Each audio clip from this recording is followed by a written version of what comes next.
Everybody has a book in the audience. It's a wonderful, wonderful book. And Chris, most importantly, thank you very much for doing all this research, bringing back to life such an important figure that has impacted so many people and still impacts a lot of people. I actually wanted to start off, what I really found fascinating was your last 2 lines that you actually wrote of this book related to today. You said, Bobby had found a good in politics, its purpose, his purpose. He wanted to go on and on, wanted to dearly go on. Why is this seem so opposite than President Trump? This is my wife, Kathleen, by the way. She's the Democratic Party chairman of Maryland.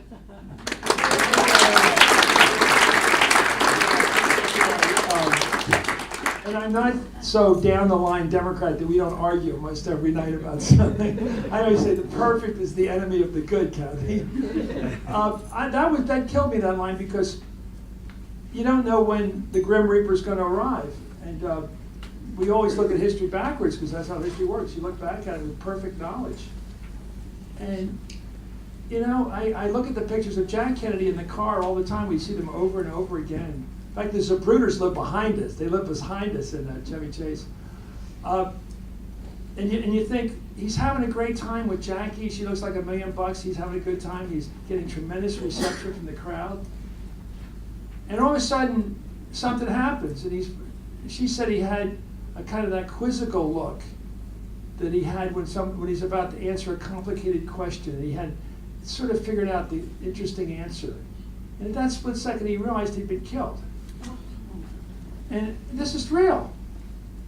It may be ghastly, but it's the way things are in this violent world. And Bobby, I think, knew too. Bobby was lying on the floor, and I have it in one of the epigraphs.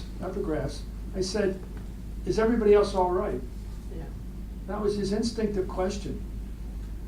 That's like St. Francis. I mean, his main concern was for other people. And there's also some other questions about, he said, no. He kept saying no as they're lifting his body. Was he saying no to God? This wasn't over?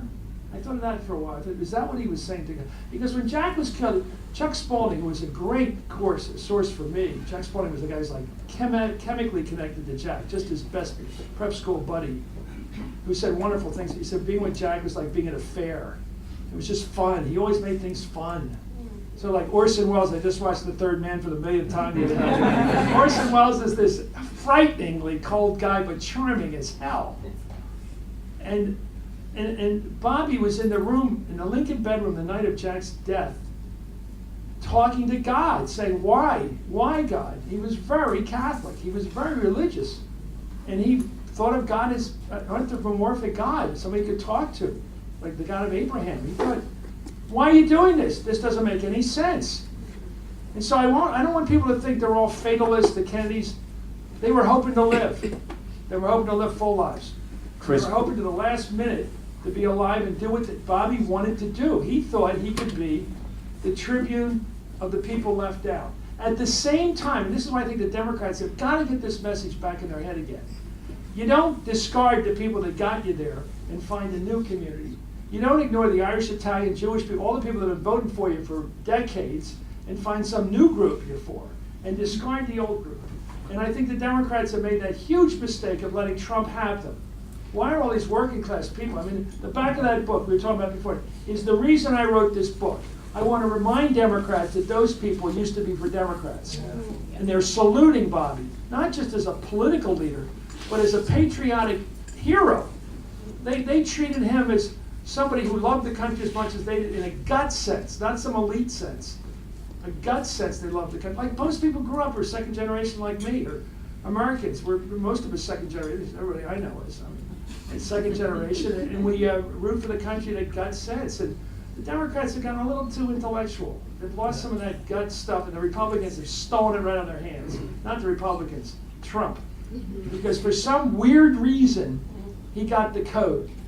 Maybe it's somebody coming from the boroughs or something. He had this little animosity towards Manhattan or something. I don't know what it was, but he's figured out how to play the anti-elite card better than the Democrats. Why can he run anti-elite? It's absurd. but he plays it. And he plays the race card, don't kid yourself.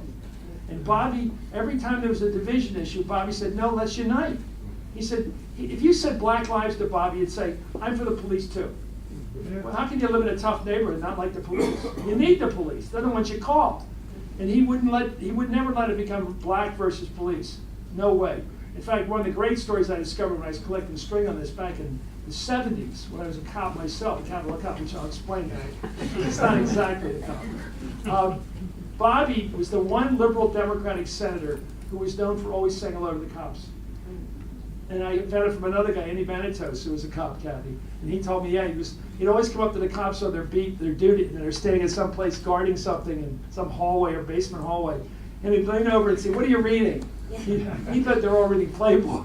Bobby was always just checking. He was a regular guy. He wasn't some snooty Fulbright or ribbon cop. He wasn't some guy who thought they were bigger than everybody. He was a Democrat. As Ethel told me, and she gave me tremendous time for this book. She said, my husband was born a Democrat, and she meant it positively. What do you think the fascination of Bobby is 50 years after he was assassinated? He's the spirit that survives the 60s. Yeah. He survived it. His spirit somehow is what people, they don't go back to Jack, the aristocratic prince. People my age and younger say Bobby was the one I connected with because he was short, he was 5'8", he wasn't some big, handsome guy. He was good looking, of course, but he wouldn't look like his brothers, Bobby and Ted and Jack. Ted, Jack, and Joe Jr., who all looked like movie stars. And he didn't have that natural hail fellow woman affability. He was awkward. He had to learn everything. He's usually good on the second effort. He didn't really have a gut for civil rights, and he got a real gut for it. He liked Joe McCarthy at first, and he said, this guy, he learned a big lesson in life. People you like can be the bad guys, which is really a scary lesson in life. They're the bad guys.